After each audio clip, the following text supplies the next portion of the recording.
Joining me now is showbiz journalist Sarah Robertson. Sarah, were you watching as Nigel came third last night? I was indeed, Jake. Yes, I was gripped to it. I actually voted for Nigel. I don't know if I should reveal that on here. How many times? What's that, sorry? How many times did you vote for him? I did the 5 free votes, which you do through ITV. So I was doing that on the phone yesterday, and I tweeted about it as well, because I just thought he handled himself like an absolute pro in there. He went in there as the outsider. He was up against well-known, well-loved people from the world of pop music, sport, light entertainment, and he went in there as an outsider, someone who is like a Marmite figure. You know, you either like him or you loathe him. So the fact that he got in there into the final and really kept his cool the whole way through. I've met Nigel a number of times. I've always found him to be very cool. Well, he is. He's always been a bit of a celebrity, Sarah. I went to watch the Grand National with him at Aintree this year. We went together and he was mobbed. He was absolutely mobbed. I thought there was a massive crowd coming towards us. I thought, oh, my goodness me, they recognise Jake Berry MP. No, nothing. Pushed me out of the way. They all wanted their photograph taken with Nigel.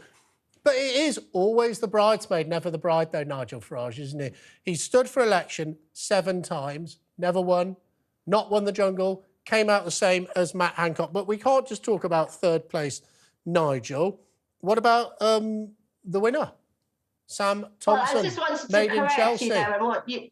I just would like to just bring a point in there on what you said about Nigel, always being the bridesmaid, never the bride. He did actually lead to 2 separate parties that top national polls in the European election. I'll give you that. I'll give you that. Yes. But what about stands for itself. What about Sam Thompson then? A worthy winner? Yes, actually, I do like Sam. Again, someone I've interviewed many times over the last few years. And like Nigel, what you see is what you get with him. He's just a very enthusiastic, affable type of chap. You can't find fault with him, really. He's just a lovable puppy. And I think Sam conducted himself well all the way through. He had this lovely bond with Tony, as we saw, which was very sweet. It was sort of like he looked up to Tony as like a big brother figure. I can imagine those two maybe getting their own fly-in-the-wall show maybe in the future, because there was just such a lovely camaraderie between them. So yes, I like Sam very much. I think if I didn't want Nigel to be winner, I would have liked Tony, because again, I liked the way that Tony conducted himself in the jungle. He was very pleased about that football. He was very pleased about that football result when he came out, wasn't he? Yes, he was. I'm letting you know. I keep telling people I haven't watched it, but maybe I have. Maybe I watched a little bit of it. Yes, you have. It's one of those things, isn't it, that people try and say, oh, no, I wouldn't possibly watch it. But they all want to know what's going on, and you can't help but delve in. And also the fantastic Ant and Dec with their quips. They just make the show with their commentary all the way through, and their sarky quips. So it's Geordie humour. I'm from the Northeast. It's something unique to us, and they keep it real. And I think that's such a huge part of why the show is such a massive draw and loved by many. OK, so we've been chatting here. I saw Nigel Farage interview today. I cannot believe how much weight he's lost while he's been in the job. I mean, I'm very, very jealous.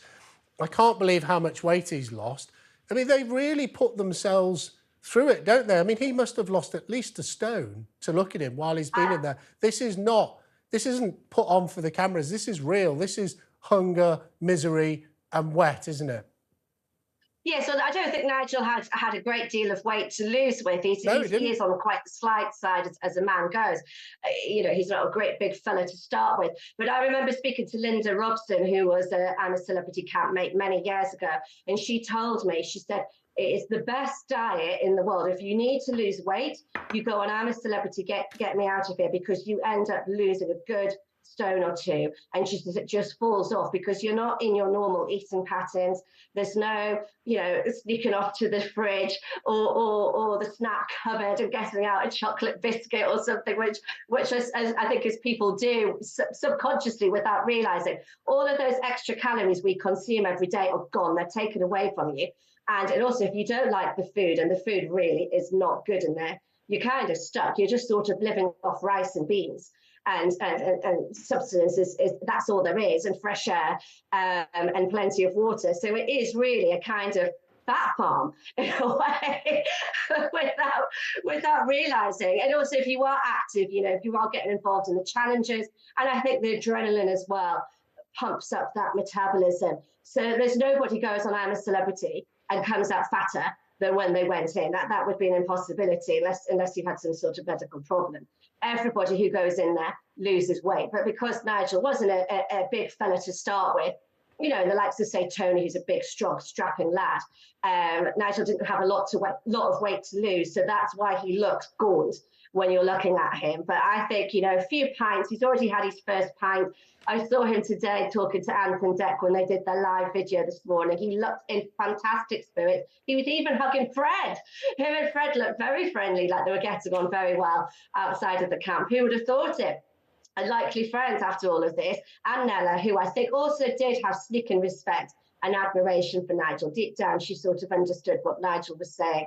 And you could see she sort of really wanted to learn from him. That's what I took from that. But I think once Nigel's back out, a few dinners, and he's out with his friends again, he'll get that stone put back on. And it's Christmas as well. I'm not saying, Sarah, going in the jungle. I'm not saying he had a lot to lose. You're right, he is very slight. Yeah. But it was just really, really obvious that he and all his other campmates have been through the ringer a bit when it comes to their diet. Nigel went on, we were discussing earlier on the show about whether he wanted to talk about Brexit and all the thing he's so well known for campaigning for. But he also went on, allegedly, for the biggest payment ever in the history of I'm a Celebrity, Get Me Out of Here. But that first thing that he wanted to do, which is go on and sort of talk about his political views, talk about how the public doesn't really seem to understand, you know, what really motivates him. Do you think he'll regard his time there as a success on that narrow measure that he set himself when he went into the jungle? Yes, I think he will overall. I think he wanted to win, obviously. You go in there wanting to win. Anyone who says they don't is lying. It's the same when you're in politics, when they ask politicians, would you like to be Prime Minister? Oh, no.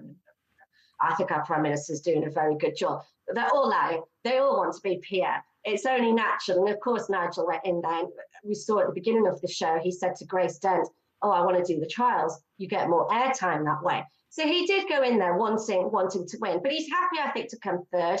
As I say, he came in there as an outsider, but he wanted to get across to the public. It was a form of, having spoken to friends of Nigel's about this, he wanted to sort of really appeal to the British public, the viewing public who were watching the show, Middle England really, who's watching the show, to sort of show what he's trying to say, get across what his political ideologies are. And also it was a form of education as well, but in the kindest, calmest way. We saw how he dealt with Nella's question and how calm he was. I don't know if I could have stayed that calm.